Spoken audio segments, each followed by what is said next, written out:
Orasi Presiden Republik Indonesia.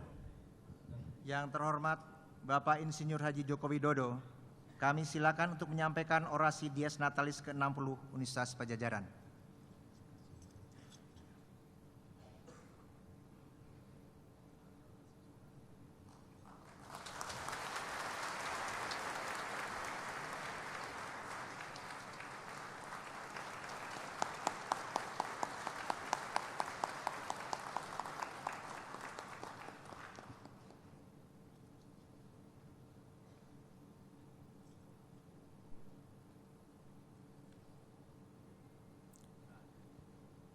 Bismillahirrahmanirrahim. Assalamualaikum warahmatullahi wabarakatuh. Selamat pagi, salam sejahtera bagi kita semua. Yang saya hormati Bapak Rektor, para Wakil Rektor, dan seluruh jajaran pimpinan Universitas Padjadjaran, pimpinan dan anggota Senat Akademik, pimpinan dan anggota Dewan Guru Besar, seluruh pimpinan dan ikatan alumni UNPAD, serta seluruh mahasiswa dan sivitas akademika Universitas Padjadjaran.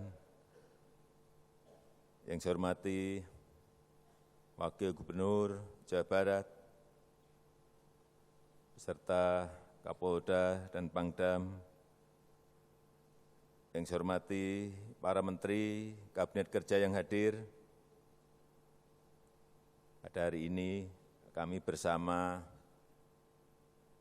beberapa Menteri dan 3 Menteri yang hadir bersama saya adalah lulusan dari UNPAD.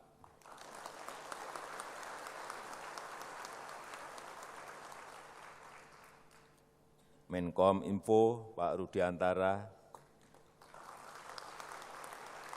Pak Menteri Sekretaris Kabinet Pak Pramono Anung, kemudian Pak Menteri Pariwisata Pak Arief Yahya. Ini lulusan UNPAD semuanya.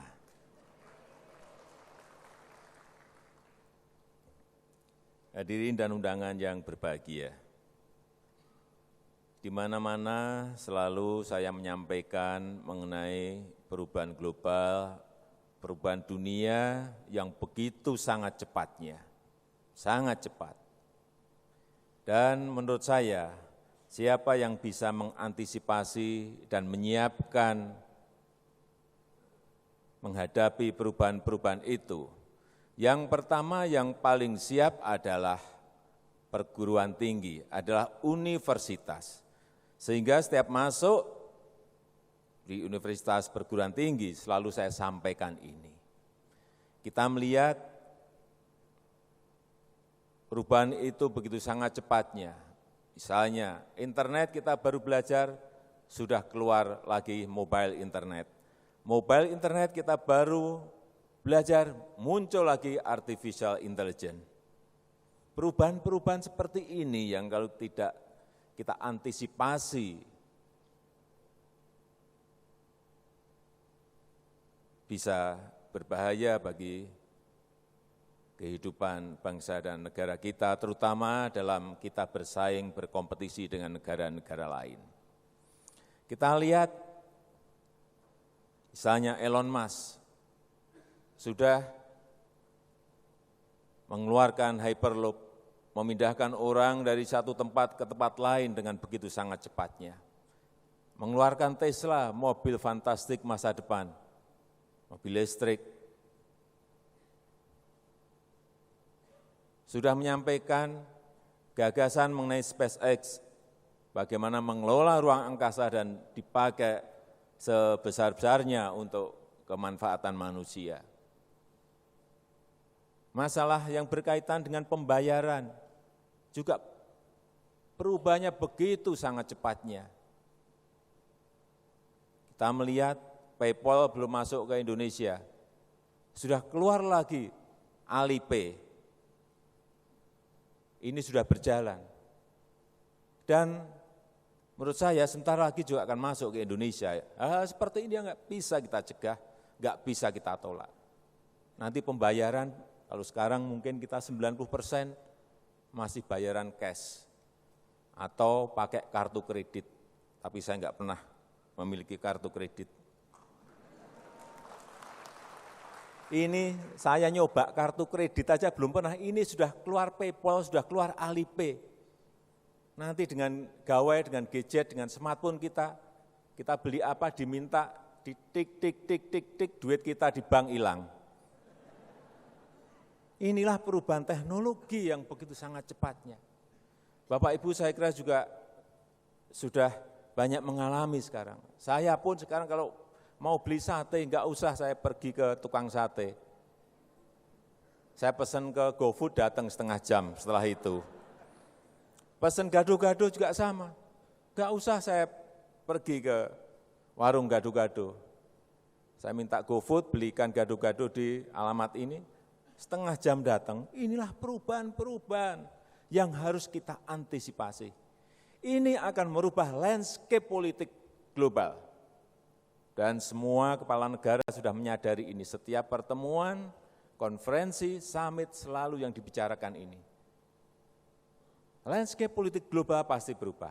Kalau landscape politik global berubah, landscape politik nasional juga akan berubah.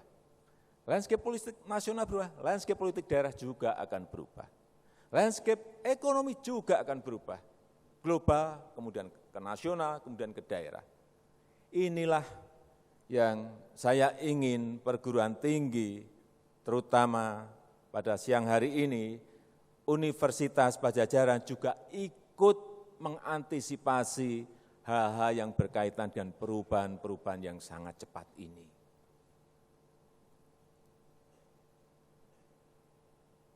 Sekarang karena perubahan-perubahan itu, saya enggak usah sebutkan negaranya, mal dan toko sudah 30% tutup di negara itu. Karena pembayarannya dengan apa? Karena pembeliannya dengan online. Artinya berapa tenaga kerja yang menganggur? Karena kita bisa pesan online, barangnya datang, tidak perlu pergi ke toko.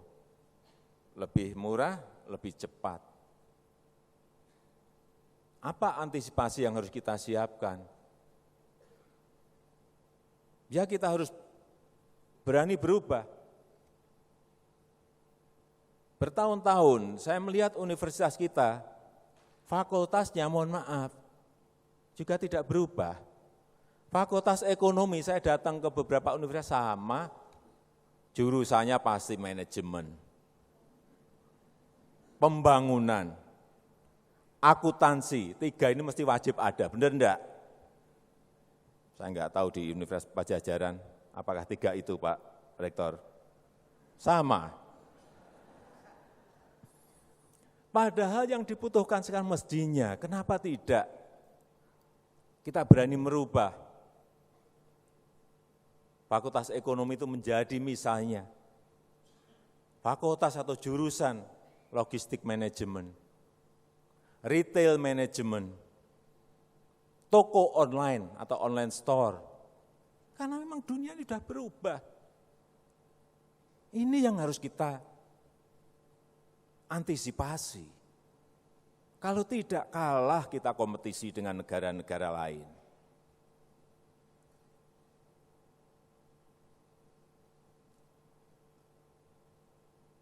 Hal-hal yang berkaitan dengan misalnya sospol, saya enggak tahu apakah biasanya sospol itu kalau seingat saya ya HI pasti ada. Enggak tahu di sini ada enggak? Ada. Sosiologi ada. Nah, itu. Terus apalagi? AN ada juga. Ya, administrasi negara. Di semua universitas kurang lebih itu kalau di sospol. Hal-hal yang berkaitan dengan sosial media sekarang ini, kenapa tidak ada fakultasnya? Karena ini akan mempengaruhi nantinya yang berkaitan dengan sosial politik.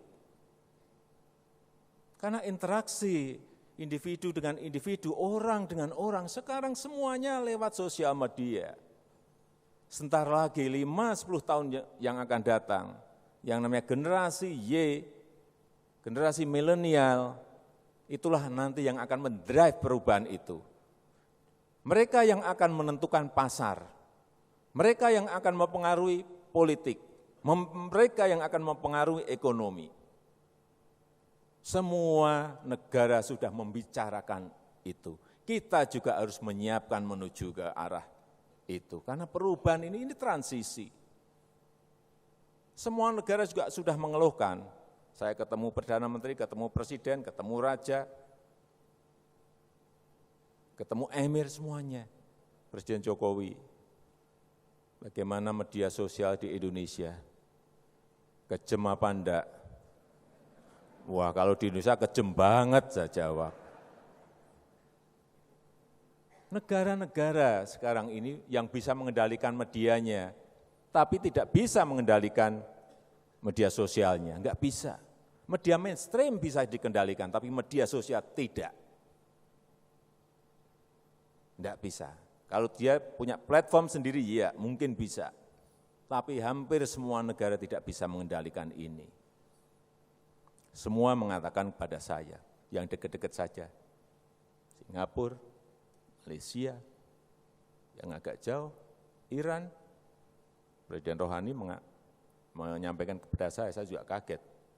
Media sosial begitu, sangat terbukanya dan semua menyampaikan secara terbuka padanya di media sosial. Di kita juga sama. Baik, ini yang jelek-jelek yang harus kita antisipasi. Hal yang berkaitan fitnah, mencela, menjelekkan, menyalahkan, membuat berita bohong, inilah yang harus dihentikan dan kita pakai media sosial itu untuk hal-hal yang positif. Inilah yang harus kita arahkan. Coba di negara kita, 1-2 hari yang lalu, saya dikomplain mengenai Raisa.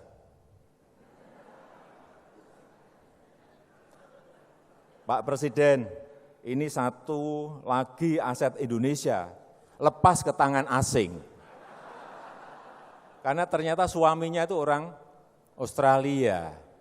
Ini belum saya jawab, sudah muncul lagi, Pak ini satu lagi Pak aset Indonesia, lari ke tangan asing, siapa lagi ini? Itu Pak, Cynthia Bella Pak, dinikahi orang Malaysia, aduh. Hal-hal seperti yang dulu enggak pernah kan, bisa disampaikan langsung ke Presiden, bisa disampaikan langsung ke pemerintah. Inilah keterbukaan yang kita hadapi dan kita semuanya harus siap. Bukan urusan yang gede-gede kayak Freeport, kayak Newmont, hal yang personal saja sekarang bisa disampaikan kepada kita. Inilah sekali lagi keterbukaan media sosial yang universitas harus mengantisipasi,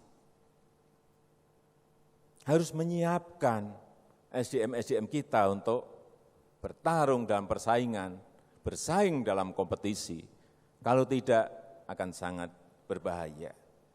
Kemudian juga selain landscape politik, tadi landscape politik mungkin saya bisa ceritakan perubahan tidak hanya di Indonesia, di negara lain. Saya berikan contoh, sebulan sebelum referendum Brexit, saya ketemu Perdana Menteri David Cameron. Saya tanya, Prime Minister, bagaimana referendum mengenai Brexit? Dia menyampaikan, kita menang besar. Ya, kalau kalah-kalah menangnya tipis, tetap menang. Tapi setelah referendum apa yang terjadi? Berubah total dan kalah. Karena apa? Saya mencari tahu ke sana, ternyata media sosial yang mempengaruhi. Kita lihat lagi ke Amerika. Semua survei mengatakan Ibu Hillary Clinton unggul atas Presiden Trump. Saat itu saya masih belum percaya. Karena informasi-informasi yang saya terima lewat media sosial mengatakan tidak seperti itu. Dan benar. Karena memang Presiden Trump menggunakan kampanye media sosial ini sangat luar biasa. Akhirnya juga berubah.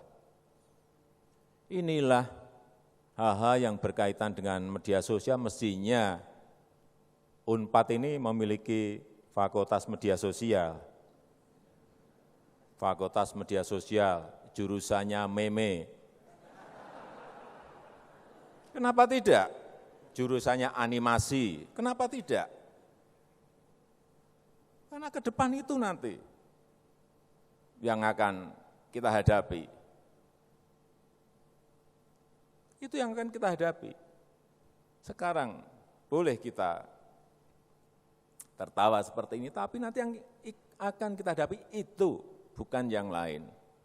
Apalagi sekali lagi, yang mendrive nanti generasi Y, generasi milenial yang mempengaruhi ekonomi, yang akan mempengaruhi politik, yang akan mempengaruhi interaksi sosial kita.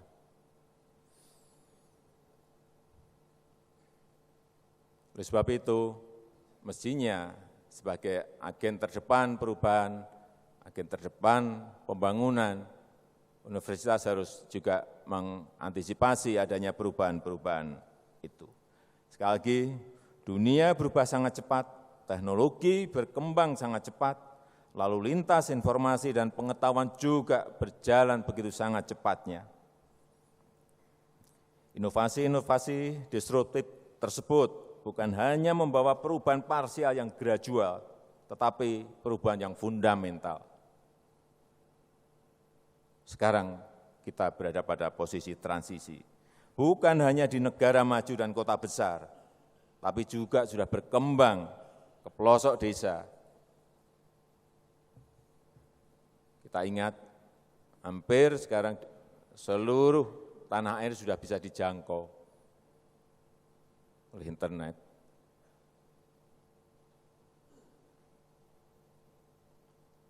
Ada 144 juta sekarang ini pengguna internet di Indonesia, termasuk 3 besar Pak Rudi ya, pengguna internet di negara kita. Artinya apa? Masyarakat kita sudah melek teknologi, tetapi harus kita intervensi agar penggunaannya ini benar, agar penggunaannya ini betul. Inilah tugas kita semuanya. Karena memang bukan hanya berdampak positif, tapi juga bisa berdampak negatif, sangat negatif bagi siapapun yang tidak berinovasi dengan penggunaan teknologi itu. Sekali lagi, perubahan-perubahan fundamental akan terjadi di berbagai bidang, bidang ekonomi, bidang politik, hukum, budaya. Tatanan sosial budaya juga berubah. Ini juga perlu kita antisipasi dengan teknologi informasi, pergaulan sosial berubah. Dunia yang penuh dinamika dan serba cepat ini, sekali lagi, membuat yang namanya 5-10 tahun yang akan datang, generasi Y, generasi milenial itu akan memegang posisi kunci. Mereka ini lebih informal, lebih mandiri, suka kerja bersama dan sangat inovatif. Sebentar lagi nanti, sekarang sudah mulai, generasi itu sudah tidak baca koran, semuanya online, nggak mau lihat TV, bukanya video, Netflix, klik, nanti akan membesar ini, hal-hal seperti itu. Anak-anak muda kita akan ke sana semuanya. Tapi juga dengan teknologi informasi, terjadi informasi yang sangat melimpah, informasi yang overload, yang membuat kita tidak sempat memikirkan secara mendalam informasi ini benar atau enggak benar. Ini perlunya kita menyiapkan itu. Akibatnya apa? Ini dari sisi sosial budaya. masyarakat mudah emosional, teraduk-aduk kalau kita nggak menyiapkan. Ada apa sedikit, langsung ditanggapi, padahal yang informasi itu belum tentu betul, tapi sudah emosional dulu yang ini tidak terjadi di Indonesia, tapi juga di negara-negara lain. Masyarakat mudah tertipu oleh berita-berita bohong, berita-berita hoax. Oleh sebab itu sekali lagi, saya minta universitas sebagai penjaga paling depan ini bisa ikut bersama-sama dengan pemerintah mengantisipasi hal yang berkaitan dengan itu.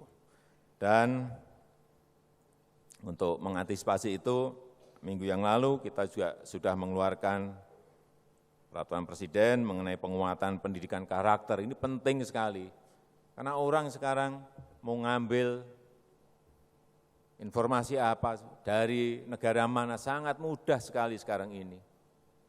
Inilah yang harus kita bentengi anak-anak kita, mahasiswa semuanya, bahwa pendidikan karakter ini perlu kita utamakan, baik yang berkaitan dengan integritas, dengan kejujuran, dengan etos kerja, kerja keras, anti korupsi, toleransi, persaudaraan, persatuan. Ini memang sudah harus wajib kita utamakan sebelum kita kedahuluan oleh informasi-informasi yang ada di sosial media. Kembali ke perubahan tatanan dasar kita adalah tatanan politik yang juga berubah total. Perilaku pemilih mudah berubah, tadi sudah saya sampaikan. Mudah terkena berita hoax, berita bohong. Dunia maya sekarang ini mendominasi wacana-wacana politik. Media konvensional justru kalah cepat dengan dunia maya. Suasana politik juga cepat sekali berubah karena teraduk-aduk oleh informasi tadi. Sehingga juga sama, perilaku partai politik, politisi, dan pejabat publik juga cepat berubah. Inilah hal-hal yang perlu kita siapkan dan kita antisipasi. Juga jangan lupa bahwa tatanan hukum juga dibuat pontang-panting dengan perubahan-perubahan yang sangat cepat ini. Regulasinya belum siap, undang-undangnya belum siap, tiba-tiba ada praktek bisnis jenis baru.